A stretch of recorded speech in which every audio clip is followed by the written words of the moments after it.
네. 이번 사시에서는 학생의 학습 성과로서 대학이 설정한 핵심 역량 그것이 무엇이고 그게 교육 과정과 어떻게 연결되는가 고 말씀을 드리도록 하겠습니다. 일단 역량의 구조를 우리가 인제 대학 교육 과정에 좀 약간 접목해서 보자면 지금 뭐 이런 형태인 거죠. Job, family, competencies. 직무 군별로 역량들이 필요한 게 있는 거죠. 보통 인제 이런 걸 전공 교육에서 보통 전공 교육이 인제 잡별로 많이 돼 있으니까 job, family, competence 요렇게 되고요. 그다음에 인제 코어 competency라고 하는 것이 인제 핵심 역량 혹은 뭐 모든 전공에 공통적으로 다 포괄하는 역량. 그래서 코어 혹은 common. 대학으로 치자면 인제 어떤 전공 학생들이건 간에 우리가 다 "이런 역량은 갖춰 주겠다."라고 하는 것이 코어 컴피턴시, 커먼 컴피턴시. 그러면 교육 과정으로 보면 인제 이런 거 어디다가 매핑을 해야 되냐면 이제 교양 교육인 거죠. 어떤 전공이거나 간에 다 그러니까요. 그리고 인제 job family 교사가 되는 교사의 직군에 필요한 컴피턴시가 있을 거고 간호사가 되는 거에 컴피턴시가 있을 거고 또 그 위에 인제 테크니컬 뭐 이렇게 혹은 리더십 컴피턴시는 회사 가서 인제 스스로 닦아야 되겠죠. 역량의 구조였고 탑다운형의 대학의 학습 성과 체계는 앞서서 말씀을 드렸습니다. 그래서 탑다운형이라고 할 때 어디서부터 어디냐 탑부터 다운까지. 근데 이제 탑에 뭐가 있느냐 교육에 아주 궁극적인 목적이나 이념이 있습니다. 어떤 방향으로 가야 될 거다. 그거는 인제 어떤 방향의 인간을 우리가 만들어 줄 거다. 그게 어디에 담기냐면 교육의 이념이나 인재상이나 대학이 정한 핵심 역량이나 학과에서 정한 교육 목표나 인재상이나 이런 것들이고 이게 인제 그림을 보면 이게 더 쪼그매야죠. 이게 지금 그림이 쪼금 잘못됐어요. 디자이너가 맡겼더니 네 이게 인제 쪼끔의 표시로 되고 추상적인 거는 인제 몇 가지 말 안 해도 그 안에 내포되는 게 있기 때문에 그 방향성이죠. 방향성만 가지고 우리가 교육을 할 수 없잖아요. 점점 구체화된다. 그래서 일반적인 목표, 구체적인 목표 혹은 목적, 목표. 그래서 aims, goals, objectives 이렇게 점점점 세분화된다. 어떤 방향으로 위에서 아랫 방향으로. 이 말씀 앞에 드렸습니다. 예 대학의 핵심 역량하고 전공 역량을 대학 교육 과정에 어떻게 접목하는가는 그냥 대학이 자유롭게 선택할 수 있는 거니까 뭐 핵심 역량을 교양에다 매핑할 수도 있고 전공 역량을 인제 뭐 또 학과 교육 과정에 매핑할 수도 있고 아니면 뭐 전공 역량 안에 핵심 역량도 다 이렇게 배정하게 할 수도 있고 그거는 뭐 학교들이 선택하는 옵션인 것 같아요. 주로 많이 쓰는 옵션이라 그러면 약간 요런 옵션. 네. 핵심 역량은 교양에, 전공 역량은 전공에. 네. 이렇게 많이들 하고 있는 것 같습니다. 역량 중심 교육 과정으로 아주 유명한 학교가 알바노 칼리지예요. 미국의 여대거든요. 오래됐어요. Ability Based Learning Outcomes인데 이 러닝 아웃컴즈를 8 가지를 딱 정해 놓고 그거를 레벨 1, 2, 3, 4, 5, 6 해 가지고 모든 교과목을 얼라이먼트한 거죠. 요거는 인제 참고하시고. 또 어떤 학교가 있냐면 웨스턴 가버너즈 유니버시티 이건 온라인 학교예요. 그 서부의 미국의 그 그러니까 도지사들이죠.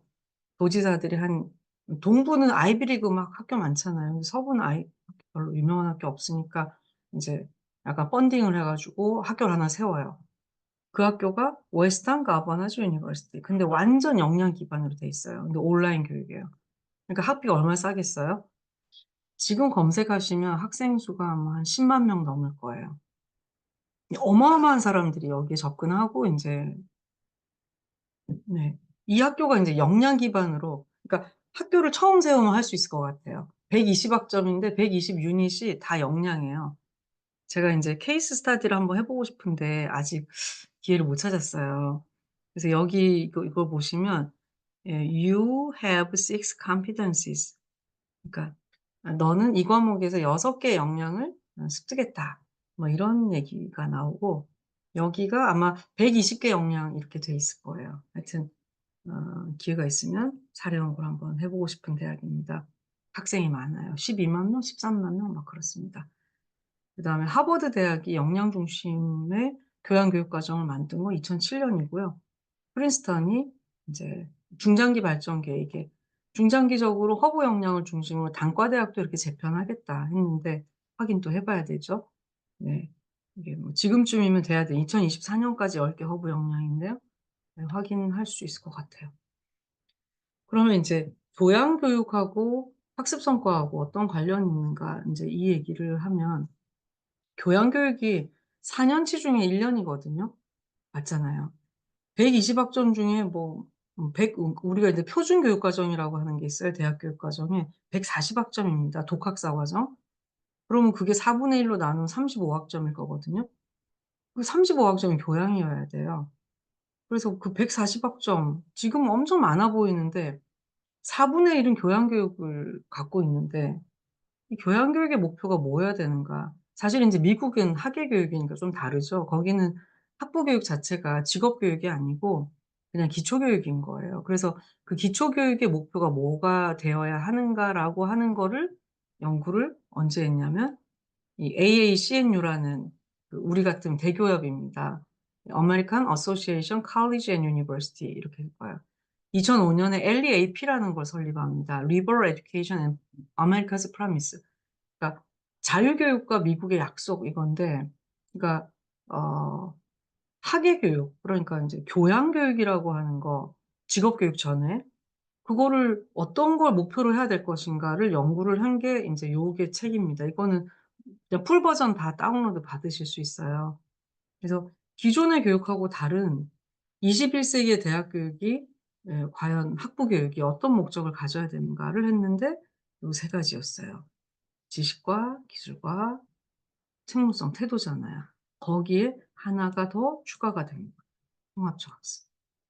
이게 Integrated Learning Experience라고 하는 새로운 환경과 복잡한 문제에 대해서 지식이나 기술이나 책무성을 적용해 보는 학습 경험 이게 하나 추가가 됐어요.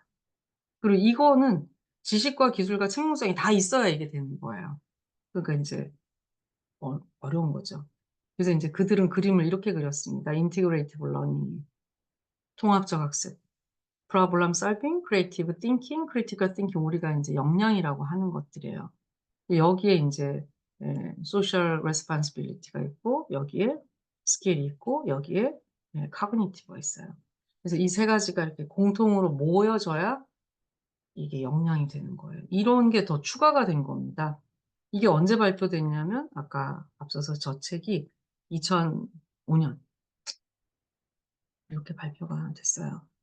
그럼 우리 교양 교육은 어때야 되는가를 생각을 해 보면 네 우리도 인제 핵심 역량을 이건 신라대학교 겁니다. 이거 제가 교양대학 학장할 때 소통, 학습, 사고, 도전, 나눔, 협력 교양 교육의 목적과 목표와 뭐 이렇게 또 뭐 체계 얼라이먼트를 또 했죠. 거기에 맞춰 가지고 교과랑 비교과까지. 네. 이거 만드느냐고 그냥 규정을 얼마나 개정했는지 몰라요. 왜 맨날 교양 규정만 교무위원회에 올라오냐고 막 그랬어요. 네. 지금은 뭐 쪼끔 달라졌긴 했지만 그때는 학생 성공 글로벌 대학이었습니다. 네. 이건 비전이고 인류 공용에 이바지할 창의력 있는 인재 이게 목적이면 우리가 신라대학에 들어오면 이런 인간 만들어 줄게 해요. 인간 존중의 지성인 이거 우리 교육의 목표면 인재상 글로벌 지성인 되게 해 줄게. 창의적 전문인 되게 해 줄게. 근데 그 사람은 어떤 사람이에요? 이런 역량을 가진 사람이에요. 소통, 학습, 사고, 도전. 근데 이런 역량은 뭐예요? 이건 우리가 정의하는 거예요. 우리가 생각하는 소통 역량은 말이지 이렇게 정의하는 거예요. 그러면 그 소통 역량을 가진 글로벌 지성인이 되는 거를 우리가 측정해 줘야 되잖아요. 그래서 우리는 매년 측정을 해 주는 거죠. 진단 도구를 만들어 가지고. 네. 뭐 여러 대학들이 그렇게 하고 있습니다. 인제 특별히 역량 교양 이렇게 만든 학교들이 있고요. 네. 근데 기존에 보면 이제 기초 교양이나 균형 교양이 보시면 이 균형 교양 같은 경우에 이 학교가 음 학문 분과별 인제 배분 이수제를 하는 거죠. 인문, 사회, 뭐 자연과학 이렇게 골고루 듣게. 그리고 기초라고 하는 거는 general education, liberal education 쪽 아니고, 그러니까 어떤 전공을 해도 general하게 밑에 기초가 돼야 되잖아요. 그래서 기초 교양이라고 하는 게 교양하고 기초는 또 달라요. 그런데 또 여기에 영양이 붙었어요. 네. 이게 어느 학교냐고 하면 예 제2대학교네요. 예. 하여튼 예. 전라도에 있는 인제 모 학교입니다. 그다음에 요 G대학교도 전라도에 있는 모 학교네요. 마침 그렇네요. 여기도 보면 인제 기초가 사고와 표현, 글로벌 의사소통, 과학기술. 우리는 이걸 기초로 보는 우리 전공들이 뭐 이런 게 있겠죠. 그다음이 인제 뭐 소양 이렇게 해서 소양은 우리 학교 교시라든지 우리 나름대로 중요하게 생각하는 파트고요. 핵심. 이게 핵심이 아마 이 학교 역량인 것 같아요. 전문 역량, 창의 역량, 나눔 역량. 심화라고 하는 부분은 이름 타이틀을 그렇게 딴 거예요. 인문사 이게 학문 배분 이수제, 자연과학하고 골고루 듣게 하는 거.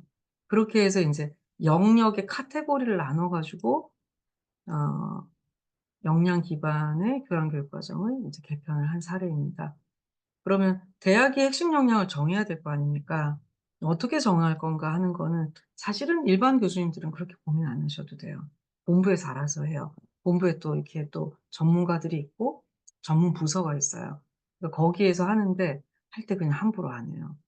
이거 핵심 역량 설정하는 거 자체가 인제 용역 과제로 나오면 뭐 3,000,000 원에서 5,000,000원 정도. 그러니까 우리 대학이 약속할 목표를 정하기 때문에 이거는 엄청 중요한 거예요. 그래서 학생한테도 물어보고 우리 학생을 고용할 어떤 기업인한테도 물어보고 많이 물어봐야 돼요. 또 우리 학교를 설립한 분이 또 어떤 생각 다 물어봐야 돼요. 그러니까 이거는 인제 간단한 문제가 아닙니다. 그래서 우리가 역량을 정해요.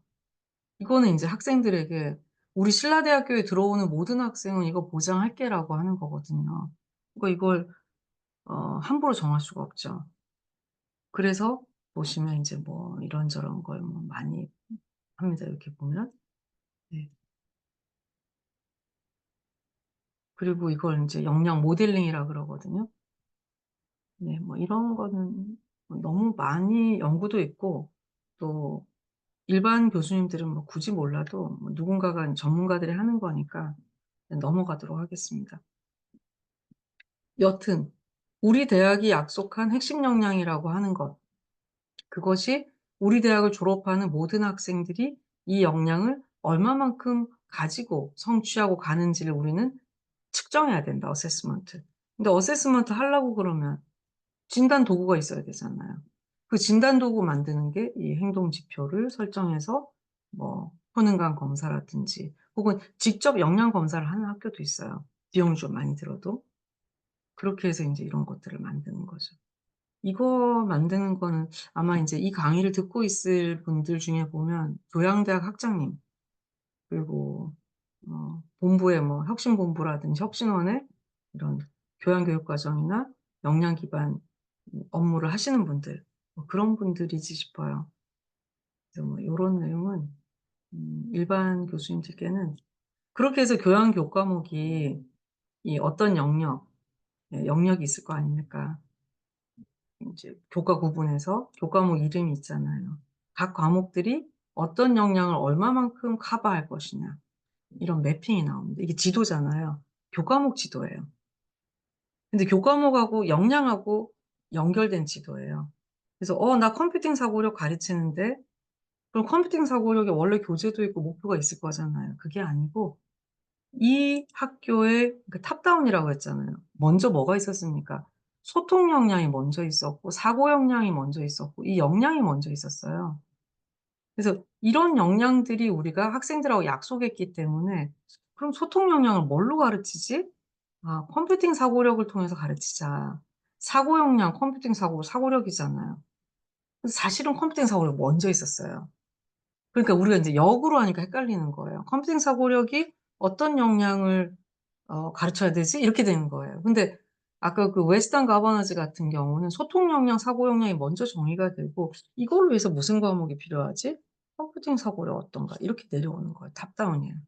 그래서 디자이닝 다운이라고 하는 교육 과정의 설계가 요렇게 연결이 되는 겁니다.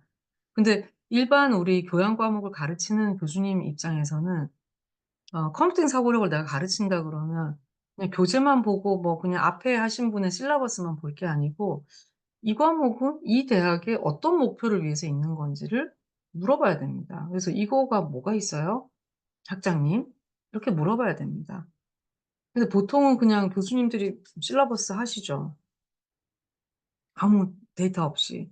근데 이제 과목에 그 과업 지시서처럼 컴퓨팅 사고력이라는 과목은요, 우리 대학의 소통 역량 40 이고요. 사고 역량 60 이에요. 그런데 사고 역량의 내용은 요런 거고요. 소통 역량은 요런 거예요. 사실 어떤 학교는 소통에 외국어도 넣고 어떤 학교는 글로벌 따로 떼서 안 넣고 그렇거든요. 그건 조작적 정의하기 나름이에요. 그래서 "이 과목은 과업 지시서가 뭐야?"라고 하는 거를 확인을 해 보셔야 되는데 아직까지 우리는 인제 고 단계까지는 아직은 안 된 것 같아요. 아직은 탑다운은 아닌 것 같아요. 네. 그래서 인제 막 눈치 보기를 하고 있는 것 같습니다. 그 안에 인제 하위 역량들을 보면 이제 더 디테일하게 이렇게 나오는 거죠. 소통 역량 안에 지금 이 대학 같으면 글로벌이 있어 가지고 외국어가 있는 거예요. 그래서 외국어 과목들을 소통에다 집어넣는 거예요. 근데 어떤 학교는 글로벌 역량 따로 해 가지고 외국어 과목은 또 따로 빼요. 이거는 인제 학교가 매핑하기 나름입니다. 근데 이렇게 했을 때 인제 각각의 역량들 약속 아닙니까? 우리 대학을 졸업하는 모든 어떤 전공의 학생들에게도 소통, 학습, 사고, 도전, 나눔, 협력 이 역량을 우리는 갖추게 해 주겠다 이렇게 했는데 과목이 없어. 뭐 프로그램도 없어. 얼라이먼트가 전혀 없어. 그럼 약속을 어떻게 지켜요? 그러니까 인제 이 약속을 지킬 수 있게 비슷하게 한번 고려를 해 보는 거예요. 사실 이거 신라대 건데요. 신라대가 보니까 제가 학장할 때 보니까 역량은 더 만들어 놨는데 나눔 역량, 협력 역량은 뭐 과목이 없어요. 대학교의 교양 과목에 나눔과 협력이 뭐 얼마나 있겠습니까. 배려, 봉사, 창의성 진짜 소수인 거예요. 막 아무리 좋게 줘도 5%가 안 넘어요. 그래서 과목을 만들었어요. 어떤 과목을 만들었냐면 어 뭐 포토 앤 하트. 그러니까 사진을 찍어 가지고 인제 하트 그걸로 봉사하는 거예요. 그래서 인제 영정사진 찍어 드려 가지고 그 노인정 이런 데 있잖아요. 그래서 액자에 해 가지고 인제 선물로 드리는 거고 그럼 좋아들 하세요. 그럼 교실에서 사진 찍기 하고 그러니까 앤 하트 과목들을 많이 만들었어요. 디자인 앤 하트 뭐 만들어서 그때 막 코로나 때 막 뭐 마스크 거리도 만들고 그리고 네 뭐 재능 기부 앤 하트 과목을 막 만들어 가지고 네 인제 거기에는 또 돈이 들고 이러죠. 근데 뭐 그런 거야 뭐 사업비가 있으니까 혁신 사업이나 뭐 이런 것들로 연결을 했었던 기억이 납니다. 음 그래서 인제 과목 지시서라고 하는 거는 우리가 교과목 개요서라고 하지 않습니까? 코र्스 오버뷰. 근데 코र्스 오버뷰를 보통 교수님이 어떤 내용을 가르칠 거다 쓰는데 사실은 이거는 내가 안 가르치더라도 '이 과목은 어떤 과목이야.'라는 과목의 정체성이 담긴 겁니다. 이 과목은 이름이 뭐고 목표는 뭐고 그러니까 원래 취지 있잖아요. 그리고 무엇을 위해서 어떤 근거로 이 대학의 교과목으로 있는 거다라고 하는 과목의 개요사가 마치 컴퓨터 우리 주문할 때 스페시피케이션 있지 않습니까? "내가 이런 사양을 원해."라고 했을 때 이게 뭐 LG 컴퓨터일 수도 있고 삼성 컴퓨터일 수도 있거든요.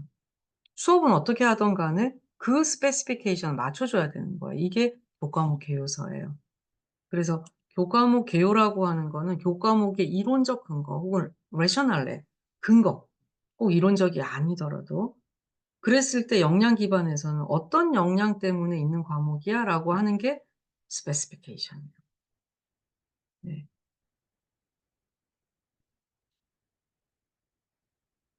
이거를 인제 예 교양 교육 과정에 반영을 할 때 인제 순서의 흐름입니다 요거는. 핵심 역량을 먼저 도출을 해야 될 거 아니에요. 우리 대학이 어떤 걸 모든 학생들에게 다 보장할 건가. 그러면 그 역량이 무엇이다라고 하는 규정이 돼야 되잖아요. 그 역량 딕셔너리가 만들어지고 그럼 그 역량을 어떤 프로그램으로 어떤 교과목으로 어떤 비교과로 얼라이먼트 할 건가 매핑이 돼야 될 거예요. 그리고 나면 '아 이 과목은 혹은 이 프로그램은 이런 이런 역량을 위해서 만든 거예요.'라고 개요서가 만들어지면 그 개요서가 상세화되면 교과목 프로파일이 됩니다. 교과목 명세서가 되는 거죠. 근데 인제 전문 대학은 명세서가 있는데 4 년제 대학은 명세서까지는 안 만들어요. 쪼끔 인제 직무 교육의 어떤 그 요구되는 수준이 다르기 때문에 그렇거든요. 교과목 개요사라고 할게요. 그거를 보고 교수님이 '아 수업 계획서를 내가 요렇게 참고해서 만들구나.' 요런 순서로 가야 되는 게 맞습니다. 네. 일단 교양교육 과정과 핵심 역량의 관계에 대해서는 여기 설명을 드리고 또 끊어서 또 다음 차지로 연결해 보도록 하겠습니다. 수고하셨습니다.